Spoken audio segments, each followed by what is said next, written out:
भारत की रियासत केराला से ताल्लुक़ रखने वाली होम्योपैथी की तालिबा हादिया, जिनका असल नाम इक्केला इशुकुन था, का इस्लाम कबूल करना मुल्क में एक अहम कानूनी केस की शक्ल इख्तियार कर गया।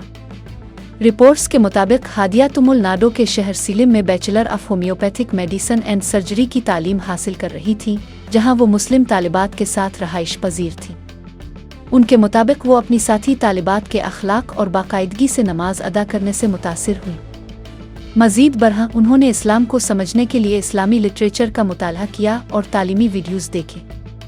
अदालत में जमा करवाए गए बयानात में हादिया ने मुअक्किफ़ इख्तियार किया कि उन्होंने अपनी मर्ज़ी और मुकम्मल शऊर के साथ इस्लाम कबूल किया। उन्होंने 2016 के अवाइल में बाज़ाब्ता तौर पर इस्लाम कबूल करते हुए अपना नाम तब्दील करके हादिया रख लिया।